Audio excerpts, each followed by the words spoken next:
understanding green infrastructure. How can we use nature to help environmental problems, especially water? How can we manage water, storm water? We have our water bodies, rivers, seas, and all those things being filled up with plastics, and then these are causing negative effects of the climate change. And then we have life under the waters, which are fishes and other animals are under the water. They are dying because the way we behave, the way we have structured our cities. I will start with a like a storyline to help us understand infrastructure, green infrastructure, how it works. I would probably tell a story that creates a problem that green infrastructure is trying to solve, and I think that is where we're going to start this conversation from. Let's say you live in Lagos, you live in Abuja, you live in Abu Dhabi, you live in New York, or you live anywhere in the world, and you realize that there are certain seasons when there's rainfall, and when the rainfall occurs, it's from top, fall on the roofing system, and then it drips down to the road. Then they find their way into parts where the waters can move in, and then you have gutters, you have the storm water finds their way somehow, and as they are moving around, they are passing through drainages, and they are flooding along themselves particles, plastics, rubbers, and they are picking all sorts of things, and they are moving them. They are going to a particular water body, and that water body is probably could be a stream along the road, could be a river, could be something. And then once they pile them up together, that water body that happens to be their destination, at the end of the day, probably they're going to fall maybe through a canal into a particular water body. There are life beings there, there are fishes, there are other things that are living there. Those things become harmful to those natures that are there, and then they kill them. Apart from that, on their way, on those waters bodies way, they hit certain plants, certain gardens somewhere. They disrupt all those things because they are mixed with, they are polluted with materials that are harmful. You get, so that is what is we are suffering from. That's typical issues, and all those things mixed with different things, chemical reactions come occurs, and then we start having air pollution, damage of different substance and everything. You get, so just because the rain has fallen, also at the advent of that as well, we also understand that most repair on road happens during when rainy season occurs. You get, that is when the road itself start getting weakened, and people are applying it, things are damaging and everything. Water has power, and water will always find its way. You get, so how do we manage water? How do we manage it? You get, so these are the things that have left water now moving into it. The eating system also occurs. If we're talking about green infrastructure, apart from green infrastructure, we have something that we call gray infrastructure. That is when we have everything. We have a lot of spaces being gray. That is use of concrete. We pour concrete everywhere. Our road is tiled, you get, everything is solid. There's no a way that which air can breathe from the soil to the head. That is when everything is concrete. You get, but if it is green enough, we start creating permeable platforms. Our road, we start using paving stones that has perforated platforms where when water moves, it can set. So the difference between gray and green is because when there's water storms, when the water is flowing, the water flows straight into on the ground, because the water could not settle, and the pool of the water becomes stronger or wide or heavier, and it goes with a high level of force. You get when it is grey. But when it is green, there will be certain level of permeation. The road itself will be solid, but you'll be having laybys where the water can fall into, and then you're having plants along the road. We explain all these as we go on. Construction of green infrastructure simply means a way at which we network or plan system of integrating natural and semi-natural areas in our environment. You get by design. You get how can you use our design to merge the natural features that we have, the water bodies, the plants, the animals, or everything that is natural in our environment. How can we make sure that nature is being celebrated? How can we make sure nature is not just celebrated, but it is being used for the betterment of the people? I will always say this: you can't talk about infrastructure, you can't talk about development without focusing on human.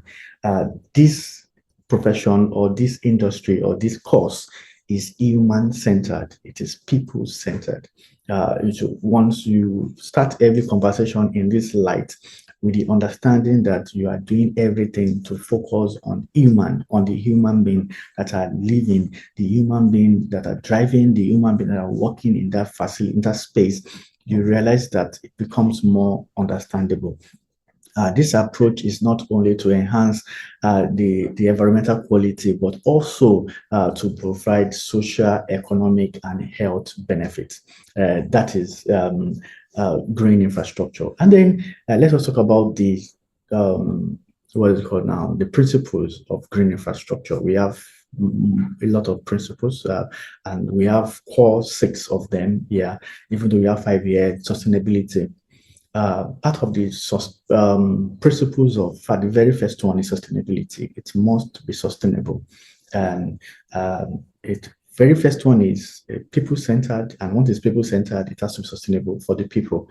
You don't do things that after a few years you're out of it. You have to now create all over again. Whatever you are creating has to be passive to an extent, whereby you don't need to restart it all over sooner, you get, or even later, you get something that once you create it, it flows on its own. The only thing that you just require of you will be probably maintenance, making sure that you keep it on course. You get, and the cost of it's not expensive, and apart from that, it has other effects, multiple effects. Secondary effects which are positive, you get on lives. You get, that is when it becomes sustainable. You can relate it to other things. The existence of green infrastructure must give birth to other areas of our lives, be it health, economic, social life. You get, tell you those 3 core things. It must touch the social, the economic, you get, and the health, and the healthiness of the people that are living around the space. Resilience, yeah, it makes room for future or foreseen or unforeseen disasters that are coming, and then by nature you have solved certain problems. That is when you talk about resilience. And then the third one is connectivity. Green infrastructure, if you are exercising green infrastructure, I remember we are working on some documents, for Nigeria, we call it Nigerian Green Plan, you get, and then we have broken it down into states, Lagos Green Plan, Abuja Green Plan, and other things. Yeah, if you study the document, it's online. You can study the document or watch video documentaries on Singapore Green Plan 2030. You will see what I'm talking about. Every community, even local government, supposed to have a green plan. Where are we going? This will help everybody to work towards net zero. This will help towards delivering decarbonization. So back to connectivity helps us to, once you are it's a principle of green infrastructure that says that the nature and the semi nature must be able to connect together. The nature, even being the animals, they must have free will to be able to move into the cities. The people that are living in the city must have been able to relate effectively. That is where you have buffers that be able to prevent things that will hinder people from connecting effectively with the nature. You get. Then the next one is ecosystem services. There are a lot to create platforms for expression within the ecosystem. The fifth one here is community. It always creates a community. There's no way if you are doing by going green, there's no way it will not create community. That's where we have parks coming in. It will always create community. It will create a livelihood. It creates people bonding together. That is the sustainability part of it. Of when you understand that okay, we are going green, we are doing this, you get. And then the next one on my slide is of the key component of green infrastructure. There are a lot and lot of components of infrastructure. Just pick few of them and I'll talk around them. The very first one here is urban green space. Urban green space is not just for us to plant trees. You get many of the things I'll be saying today will be around trees, but green infrastructure is not just tree. A tree is just a means at which you do this, but there's a systematic way around it. It's not just planting tree everywhere. No, there are systematic way around because there are trees and there are trees. The different trees have different functions, and how you plant them, where you plant them, also have different functions. When we're talking about lightning in a space, lightning is just not lightning. There are different functional facts of lightning in a space. There's tax light, ambience, accent light, all those things. That's just the way we have trees or plants when it comes to green infrastructure. The urban green spaces are spaces that have been dedicated to be able to accommodate people. Where people are passing, it just creates what is a generic, the way we have ambience, it is a generic one of the generic function of the trees in communities, which is called urban green spaces. The primary function one is to be able to do what we call air purification. It purifies the air around. There are industries around that far away that releases biogas. Certain the cars around are releasing carbon monoxide. These plants around you does what now? They absorb all those impurities in the air, and then they pass out oxygen immediately, and that helps us to grow, and that saves us. If we don't have those greens around, by default, the polluted air, which is definitely dangerous to the health of every human being around. These are the causes of cancer of lungs and different kind of cancer, different kind of diseases in the body. That is why the greenery have much functional. You will remember or you will recall that is being said before we have green infrastructure, because before we have green infrastructure, develop cities and all these things. People used to lifespan of people were longer because they have immunity. This immunity some of these immunity are gotten from this green around us. The next one is rooftop, green roof and walls. The walls that we have, the green, you remember, if you can recall, there are some places whereby you get to the roof, you just see plants and you get, this is not just for we're having green around or you just want everybody to be green. No, I'll explain the functions of that. The primary function of green roof is to reduce the hotness inside the house. If by default, if in the evening, in the cool of the day, or actually when it rains, you don't on your AC as much because everywhere is cold already. Even if you have to on it, just on it for a while, and then you put it off. You get because of what? Don't put on your AC or you put it off. You get, and then you realize that when the environment is cold, you reduce the use of your AC, and these are mechanical means of cooling the space. And the more you use them, the more it consumes energy, and then the more you pay. You understand? So, but if the rate at which you increase the coldness of the work from the AC is because the house or the room or the space is hot. So by default, the heat that's supposed to come into the building, the green roof absorbs them. You get, and reduces the penetrations of the heat from the sun into the apartment. That is why we have the green roof. One functional reason, one of it. Then there are many other reasons. Two, it creates, it makes the building cool itself. You get naturally, so you can go natural. So if you're not even having ACs at all, the green roof is going to be very helpful to you. And then it also releases oxygen to the atmosphere, to the environment. And the third one is that the polluted air that is flying around, the plants on your roof, certain to a degree or to an extent, also help us to reduce the impurities in the air quality.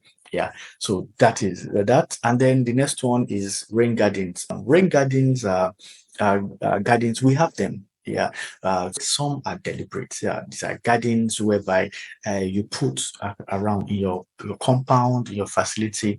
When water fall, especially when you have everywhere paved, there are certain areas that you slope your compound or your water, the rainwater, to a particular spot where you have your plant. Can be a lawn, can be a small garden. Just great. Well, you make sure it only becomes functional when you actually when you water slope the water in your compound to go into that particular space. That is when it becomes a rain garden. If it is higher in level than your pavement or your roads, it's not rain garden. So it's just island. So the function of it is that you drain all your water in your compound to a particular rain garden, and that spot, it's not concrete, it's just bare land. So the only idea is for the water to seep into the floor to settle down. If you don't create the rain garden, by default, all the water in your compound passes through your gate and starts hitting the road and picking up nylons and everything and it's going somewhere that you don't know, mostly into a canal, and then the canal will be blocked and it causes flood. So every water in every compound that being discharged from that as storm water are going into a massive canal or find their way into certain rivers or certain body of water, and we can reduce those things. And that's one of the problems we have in Lekki, in Lagos, Nigeria. Everybody just discharged stormwater out. If you can find a way of containing them, reducing them in your compound by creating rain gardens, estates. We have a lot of estates that there's no plan to contain water. They just release the water to the body, and then the next estate is flooded. Even they themselves are flooded already. Because we don't have the understanding of green infrastructure. Green infrastructure is not just planting tree, is planting, you use the tree. Now I'll explain how the tree now works in the rain gardens. Now the tree in the rain gardens, at first the water will fill up the pots in that compound, the space that you have created that you did not pave, in which you have drained all your rainwater into. The first thing is that if there are plants in there, the plants there will also absorb the water and soak them into themselves. And most times we plant trees or plants that have long roots. So those long roots, roots, they allow the water to go straight down, lower down into the soil, into the ground. So then they can discharge them as fast as possible. You don't have to rely on the dissemination of the water gradually. But if there are plants there that have roots, they plant, the water will go down straight, and some will even go up into the leaves and everything. And it will be faster it's easier for sun to evaporate, to suck out water from leaves, from plants, than on natural ground. You understand? So evaporation will happen faster. You get? So these are ways at which this is the function of the grain. So it's not just plant grain. So that's why it has to be real green, life plants. Not some people in the name of green infrastructure. The reason why I'm saying this, in the name of green infrastructure, people go and buy artificial plants and start putting them everywhere. I say, what are you doing? I'm going green infrastructure. You have astroturf everywhere, and you're calling me green infrastructure. I don't know what you're talking about. I'm not talking about that. I'm talking about life plants and nature. We're understanding nature and making use of nature. The next one is permeable pave. I've spoken about that. How you can also help water stop. One of the major problems that led to green infrastructure is water storm. The storm water. How do you manage this flood? How do you manage this? You get what is going, how do you manage the heat? How do you manage the problem of water? You get erosion and different things. You get water. So you get permeable paved is when you have and that is the beginning of interlockings, where you have perforated platforms that you can walk on, and then when water moves, the pull of the water will be reduced as it is flowing on the permeable platform, because a certain portion of them will be seeping into the ground. And that's why for you to get and drain permits in Lagos State, part of the constraint is that your compound should not be fully solid. Most parts should be permeable, so that when the water falls, you reduce the quantity at which you are discharging into the street drainage. You get, which is a solution. And the bigger one of it is when you have rain gardens. That rain garden will also want to absorb as much as possible. And by the time rain garden collects it, it purifies it. It purifies it. It purifies the water around you. Don't forget, most of us have bowls, and our bowls sucks water from the ground. If you don't have enough roof garden, enough greenery, the water we are getting will be contaminated, because there's life underwater, there's life under the soil. There's life there, there's water flowing, there's plants that you can purify the water that you are getting. So the next one is constructed wetland. It's also like rain gardens, but more lively. You construct it the artificially. What we have in the core Atlantic was constructed. You get, so that will be able to, the water can breathe into people, and then you can even like animals underwater to live there, and it makes everywhere healthy. You get, then you can also create buffer. Riparian buffer. Riparian buffers are a platform that we create to prevent waste, to prevent unnecessary elements from entering the water. Mostly they are plants. And when you are creating them, you have to protect them, because they have to be strong enough to prevent certain elements that are not healthy to water bodies from entering the water bodies. So then we now talk about the benefits of green infrastructure. We have few benefits. Three of them, I will just focus on three now. The very first one is environmental benefits. The environmental benefit is that green infrastructure improves the quality of air and water.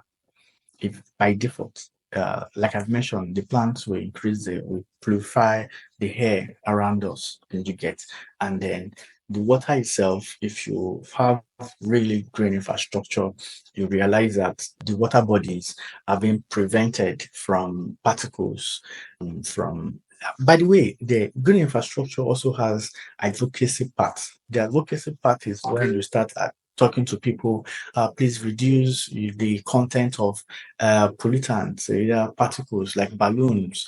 When you blow balloons and you release your balloons into the air, you don't know where they are going. They are going to one river somewhere, and it's going to kill some animals somewhere. Okay, so please don't just be releasing balloons anyhow to just fly around. Your kites, different things, and you get you buy something and you just throw the bottles on the street. Be careful of where you. So how do you help that when it comes to advocacy? Please, when you buy something, try and use reusable bags instead of getting rubbers, that is lions, and then having them a lot, plastics, throwing them all around. Try to use reusable. If you're walking somewhere, get your own water bottle and then refill and drink. Don't just be throwing plastics all around. These are the things that are harmful, and these are the problems that we're trying to solve with green infrastructure. And then what plants you have around, the more under the ground the plant is purifying the water bodies, because the next house beside you has a bowl. Even your compound, there's a bowl. If there's a plant in your facility, that plant naturally purifies the water under the soil. and then it goes straight into it purifies the body water that is coming, that you're using to bath, to wash your hands, and you're using that. You get, so that you can see green infrastructure is beyond just okay aesthetics wise. No, it affects the way we live. It affects the quality of air that we breathe in and the quality of water that we use in our house. It enhances biodiversity and habitat preservation. Yeah, definitely. It preserves. It helps. It helps nature to remain in existence. Climate regulatory through carbon. You get, so we carbon emissions. So it helps for the knowledge, for people to know that okay, fine, we need to reduce carbon, and then by default, we just getting carbon reduced in our communities gradually, reduces soil erosion. Definitely, the plan to reduce erosion, definitely, groundwater discharge, and by the time the water has been absorbed through the plant, they become pure. By the time they are being discharged, they are discharged pure. You get. The next one is economic. The economic benefits of green infrastructure is that it increases property values near the green spaces. You realize that when the green infrastructure is being put in place, the value of the property increases naturally. Yes, you get. It also reduces the cost of stormwater management and energy consumption, definitely. The third one, job creation. It creates jobs for people like landscapers, maintainers, environmental engineers, and you get, so people start getting jobs. So it's creating jobs. This is economic benefit, enhanced tourism and recreational revenue. So by default, because you are keeping green around gardens, all those things, mini forest, you start seeing trees habitating birds.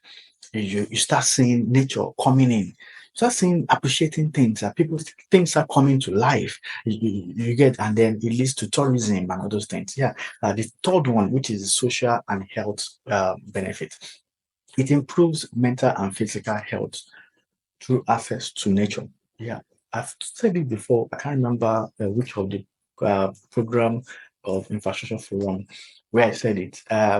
Greenery is medicinal. There are certain issues that we have in our body, health issues. Having the right plant around can heal you by default. Having it just around, just inhaling, just living beside them, it's healthy to an extent. Yeah, you get. And then the next one is it increases opportunity for outdoor recreation and community activities. That's why we said connectivity in the one of the principles.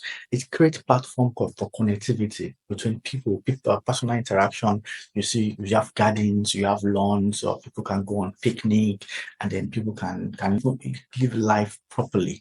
You can go to the beach and enjoy the air, the feel of the beach. If you go to a beach, imagine, and everywhere is littered with plastic, with rubber, with different kind of iron. You won't want to stay there because it's harmful. You get, but if everything is clean and proper, you will want to stay. You want to run around, play with your kids and everything. It enhances urban aesthetics and livability. Yeah, because it is nature. It gives birth to to clean water, and then people can have water bodies or plant around them, and then add it to the beauty of the house.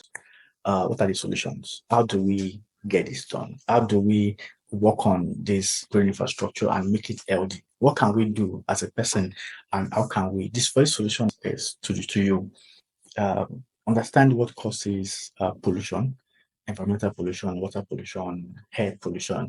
How can I resolve it? One of the solutions that has been existing from the environmental studies is green infrastructure. But how? What is the technical know-how? Nature-based solution. We create nature-based solution by planting. Two, PPP, public-private partnership, policies must be in place, and those policies have to be enforced. You get, and then the government and the private organization have to work together. This goes to developers. Developers have to design or and build the way they have to do it, and then to be able to embrace green infrastructure. The next one is smart green infrastructure. Smart green is a new thing, embedding technology into the use of artificial intelligence in certain cases. That is when you now have smart green infrastructure, is that you are creating a platform whereby you are maintaining your green infrastructure with lesser human intervention that you get. You set up machine learnings, and then you water your wheels of green themselves. They have sensors that helps you to time certain watering system, and then other areas at which you can use artificial intelligence to manage your greenery and still maintain the state at which they are supposed to be. Yeah, challenges and barriers. There are a lot. Financial constraints. At the beginning, it is some start doing certain things may be expensive, but at the long run, it becomes very healthy and very, very, because at the end of the day, you realize that what you are calling financial constraint, by the time the problem arises, you spend way more you get to heal you to treat yourself at the hospital or to fix certain things. But why can't you just put your energy into it and then, okay, let us do this for the betterment of everybody? You get for developers, you can have to give away a certain portion of land that you have built on. So it reduces the built area in comparison to the total land mass. Fine, you feel like, okay, fine, yeah, I'm wasting money. No, you're not wasting money. You are really helping yourself and helping people. You get, yeah, and it even increases the value of the property. You get, because you will have built a lot and gotten a lot of tenants or residents in the facility, but you have reduced their number by creating green spaces. Fine. Then increase the value, you still make your money, and you get public awareness. We are low on this. We need advocacy. We need a lot of bodies. We need non-profits. We need more social enterprise to move into the discussion of green infrastructure. You get policy gap. It saddens that even people in governance, very few of them are passionate about this. You get, so when the passion is low, and you just realize that people that are making policies are just making policies for their pocket, for what they can get. You get, so that is one of the things that we have been seeing when it comes to of this. And then conclusion is, we need to invest our time, our knowledge, um, our love for greenery, our love for plants, and then some people call plants babies. When you have new babies, I'm taking care of them and everything because they have life. So we need to embrace greenery as a lifestyle, as a personality for us, and that's the future for our cities. If we don't do it inside, you can't achieve so much outside. It is first within and then outside, and that is the law of success. Whatever you cannot break, you cannot form as habit and so I'm successful with it in as a personality, it will be hard for you to embrace this when you see it outside. And just when everybody start doing it, that is when it becomes a norm in our community. Thank you very much for your time.